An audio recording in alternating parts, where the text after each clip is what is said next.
एक बात बताओ बे, डेली व्हाट्सएप फेसबुक सब पे बैठ जाते हो डिस्कशन के लिए कि नहीं ये गवर्नमेंट अच्छा है, ये पार्टी अच्छा है, ये पार्टी अच्छा है।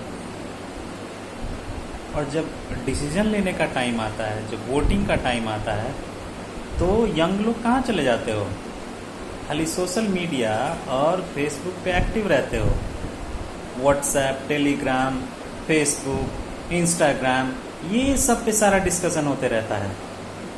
और वोटिंग का टाइम नील बटे सन्नाटा का भाई, है ना? तो जब भी वोट आए तो वोट तो डालने आओ। हाँ, ज़रूरत जो हम लोगों का है वो यहाँ के लोग अपनी ज़रूरत से तो वोट कर ही देते हैं। यहाँ के लोगों को क्या चाहिए?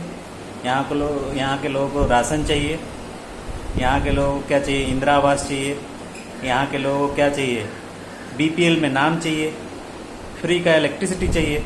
उनको तो है, और सरकार को भी ये पता है, गवर्नमेंट को भी ये पता है कि उनको ये ज़रूरत है। वो क्या करेंगे? उनको वो फैसिलिटी देंगे। और होता ये है कि यहाँ के लोगों को वो गवर्नमेंट टारगेट करके ये फैसिलिटीज़ देती है और उनका वो वोट ले लेती है। लेकिन जब हम लोग आते हैं, हम लोग तो ना भाई यहाँ के हैं और ना बाहर के, लेकिन घर यहाँ है तो आना तो पड़ता है। तो आना पड़ता है तो पता चला रोड पे चोरी हो रहा है, साइकिल वे उठा के ले गया, तो मोटरसाइकिल ले गया। हाँ, रात में वहाँ तो बड़ा बेंगलोर, पुणे और हैदराबाद में नाइट आउट के लिए निकलते हो।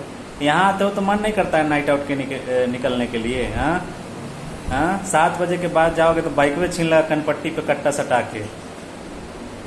वोटिंग के लिए तो आते नहीं हो। होता यह है कि यहाँ के लोग सारे लोग वोट कर देते हैं, जिनका अपना बुद्धि है, जितना उनका ज़रूरत है उसके हिसाब से, क्योंकि उनका नीड तो हो ही रहा है पूरा। अब तुम आते हो तो हम लोग के हिसाब से तो वोटिंग हुआ नहीं, हम लोग के हिसाब से वोटिंग नहीं हुआ, और यंग लोगों के हिसाब से वोटिंग नहीं हुआ। केवल हम लोग डिस्कशन में पार्टिसिपेट करते हैं, वोटिंग में नहीं। तो परसेंटेज ऑफ वोटिंग कहाँ गया? मतलब 55 से 60% तक लुढ़क के रह जाता है वोटिंग। यंग लोग पार्टिसिपेट ही नहीं करते हैं, उनकी ज़रूरत के हिसाब से वोटिंग नहीं हो पाती है, ना ही डिसीजन मेकिंग में पार्टिसिपेट हम लोग कर पाते हैं। तो हुआ यूँ कि 55-60% पर रिजल्ट आ गया इलेक्शन का, और उसके बाद क्या हुआ भाई? उसके बाद क्या हुआ?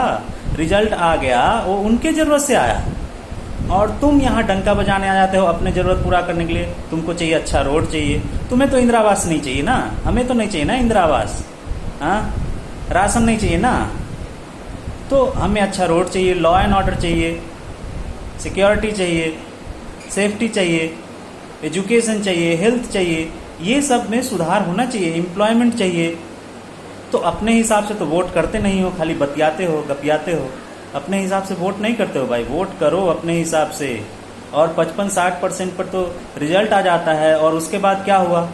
यूथ लोग तो पार्टिसिपेट किया नहीं, तो ये तो निष्पक्ष चुनाव नहीं हुआ, और उसी पे रिजल्ट भी आ गया, सरकार भी बन गया। और हम लोग क्या करेंगे? ठेंगा लेके बस डिस्कशन करते रहो। इसीलिए बोल रहे हैं वोट डालने आओ, परसेंटेज को बढ़ाओ, और उस पर रिजल्ट देखो, और अपने हिसाब से ही चुनो अपने नेता को। अपने विधानसभा क्षेत्र में अपने हिसाब से अपने नेता को चुनो, और तब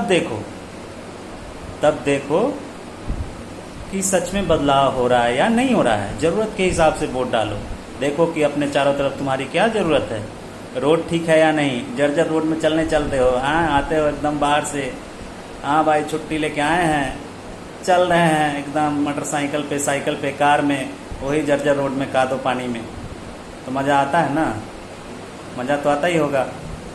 हाँ, 7 बजे के बाद तो बस घर में रहता है आदमी। अपने ज़रूरत के हिसाब से वोट करो। बातें बहुत है, मुद्दा बहुत है इस चुनाव में। अपने मुद्दे के हिसाब से वोट करो, अपने ज़रूरत के हिसाब से वोट करो। आओ भाई आओ और वोट करो। हम फिर आएंगे यूट्यूब पे। धन्यवाद आप सबका।